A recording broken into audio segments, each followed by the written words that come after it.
Hello everyone, and welcome to the YouTube channel with the second worst drawn channel icon on the site. Today, I'd like to take you to the day that made the entire amusement park industry go like this.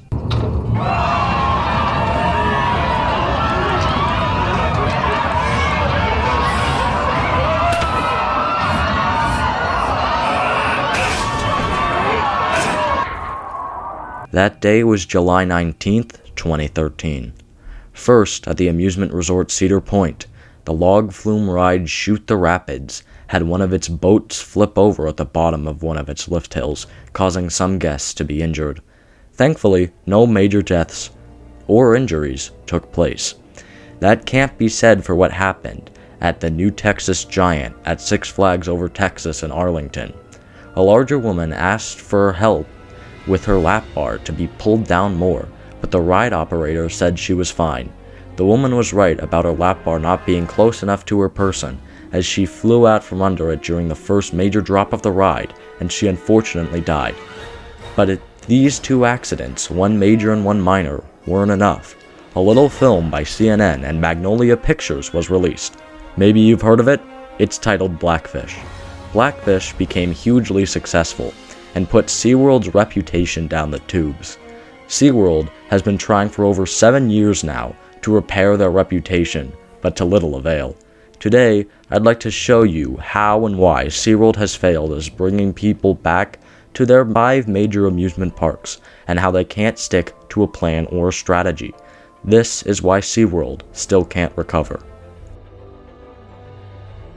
It's no surprise that SeaWorld has had a very hard time putting public opinion in their favor. Hey, Orlando is a very good place to live if you want to host someone from out of town for a few days, because you've got Disney, you've got Universal, which is way better than Disney, you've got SeaWorld, which, just kidding, don't go to SeaWorld. SeaWorld, it's great that there won't be any more orcas there one day, but it's too little too late. Given how they've treated their trainers and their animals for 60 years, and the danger that they put people in, the abuse, I just don't ever see the moment where they're going to have my support or where I'll ever visit them. But this is somewhat justified. Blackfish was an incredibly powerful film that showed the mental strain of putting large or smarter marine mammals in captivity. It also clearly didn't paint SeaWorld in a good light, not just through them putting orcas in captivity, but also that they would lie multiple times to many people on how captivity affected the whales. That is why, after almost a decade, Blackfish is still preventing people from visiting SeaWorld parks. SeaWorld has been scrambling since the film came out to try and change their reputation. For starters, they have stated they will no longer keep orcas in captivity after the current generation dies out.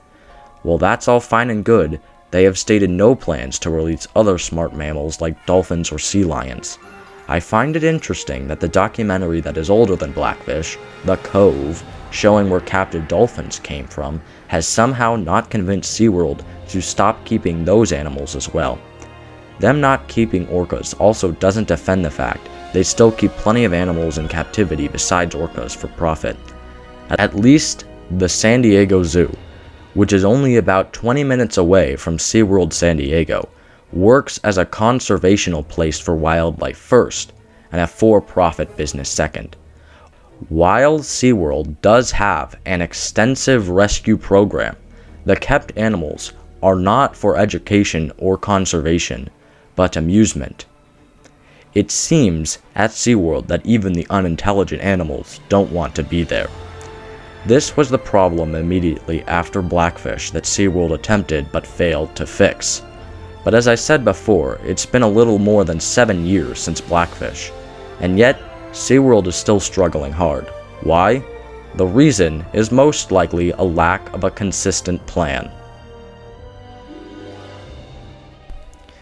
SeaWorld had serious image problems after Blackfish.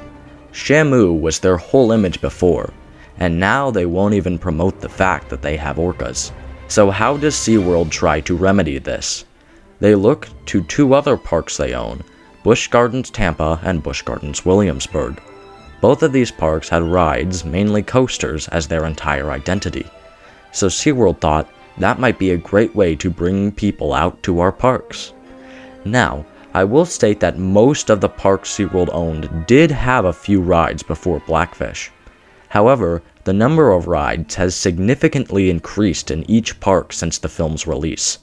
No park illustrates this more than SeaWorld San Diego. The park was the most drastic in change, most likely because their reputation relied more on animals than any of the other SeaWorld parks. For years, the only major rides they had were the Observation Tower, Shipwreck Rapids, Journey to Atlantis, and Manta. However, they added both Electric Eel and Tidal Twister within a 2-year span, not to mention the giant kids area bringing many children's rides into the park. Soon, they also plan to open their largest coaster, Emperor. I'll get back to that in a little bit.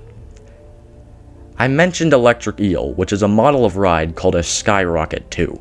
SeaWorld has bought this ride for 3 of their parks, making it akin to the Vekoma Boomerang at this point. Hell, Electric Eel isn't the only one of these rides in the state of California. SeaWorld decided huge money investments on rides would be the key to their success, so much so that they actually started putting coasters into Sesame Place. But I think this actually led to their downfall. SeaWorld decided that it would be a great idea to add a major coaster to almost all of their parks in 1 year.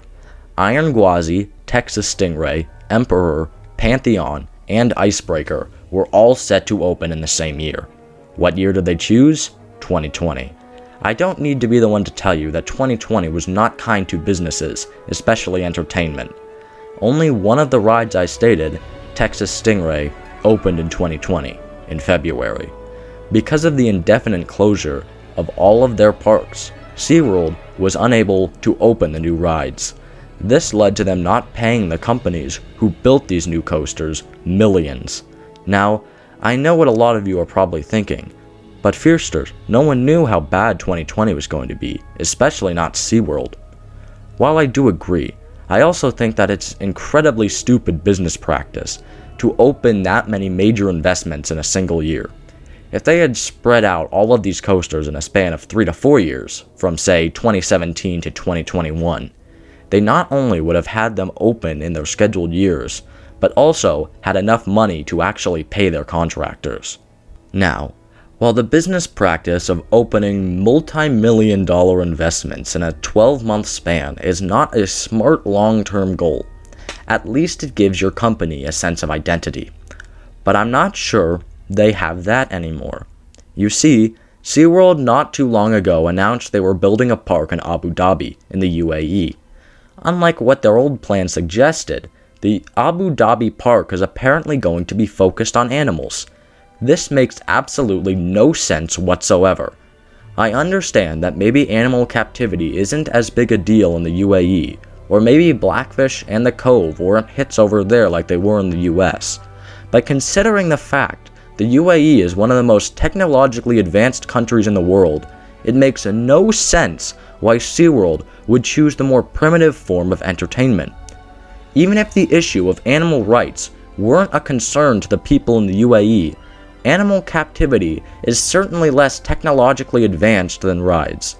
Plus, the technology in rides is always changing and improving, while marine mammal captivity has stayed largely the same. So why, may I ask, SeaWorld, are you focusing on animals for this park? But you know what? Sure. Maybe you want to focus on animals again. Fine, if you think that will work or be less expensive, sure. But reports came out months ago stating you, the SeaWorld Entertainment Corporation, were contemplating furloughing most or all of your animals. So why are you still making the Abu Dhabi park about animals if you want to get rid of the animals in the US you already own? And now, because you are struggling, you are stating you might want to switch your business model to small water parks, but also keep the major theme parks?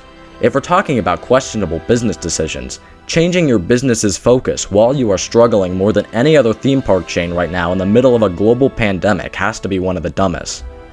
Also, quick aside here. Why the hell did SeaWorld decide to change Aquatica California to Sesame Place? Not only will this cost a ton of money, it doesn't make that much sense either. The kids young enough to go to a Sesame Street water park are also not tall enough to ride most of the pre-existing slides there. That'd be like if the Wisconsin Dells rethemed every water park there to Blue's Clues. Anyway, you may be wondering who I find the most responsible for these baffling decisions. For that, we have to turn to Hillpath Capital. You may be asking what Hillpath Capital is, and why they are important in talking about SeaWorld. Well, Hillpath Capital, with their current head Scott Ross, are an investment firm. While they also own a lot of Dave & Buster's, their focus here is them being SeaWorld's largest shareholder. Throughout the whole pandemic, it seems that they have been trying to prepare SeaWorld for a bankruptcy or buyout. I already talked about the attempted furloughing of animals, and them not paying their contractors, and them trying to switch SeaWorld Entertainment Company onto the path of regional water parks. Why?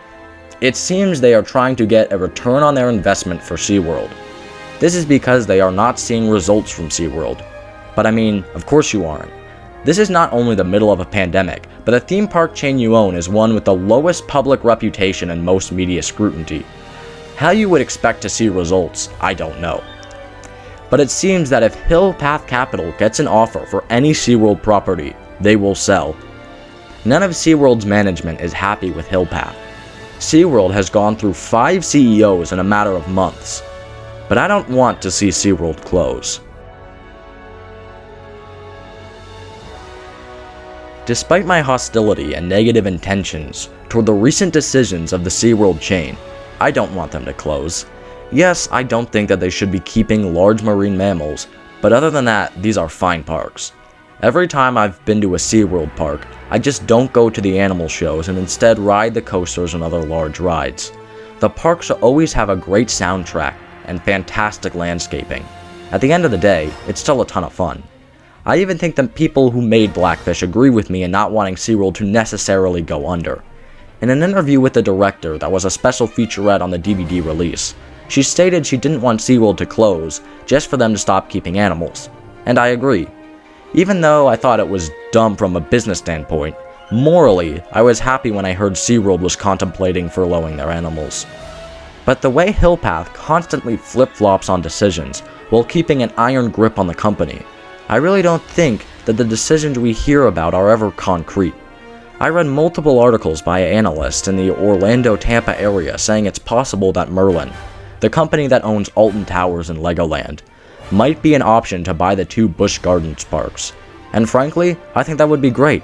This would not only detach Busch Gardens from the awful reputation SeaWorld has, but it would give them an owner who cares as much about detail, theming, and investments as the SeaWorld people running Busch Gardens right now. Regardless to say, while I dislike many of Hillpath's practices in running SeaWorld, I still enjoy SeaWorld when I visit. But the way Hillpath runs SeaWorld not only seems stupid to me, but it seems to be running them into the ground. Unless SeaWorld can ditch Hillpath, or get a good buyer like Merlin, I feel they will forever be strategyless, moneyless, and utterly brainless. Hey everyone, thank you so much for watching. The amount of support on the Simpsons video I did for Halloween was absolutely way more than I anticipated, so thank you to everyone that watched the video, subscribed to me, or liked the video. To anyone who made it far in this video, thank you too. If you can't tell, I'm mainly going to make analysis content on random subjects, though mainly entertainment based. If that sounds like something you'd be interested in, feel free to subscribe. Anyway, that's all I have for now. Thank you for watching.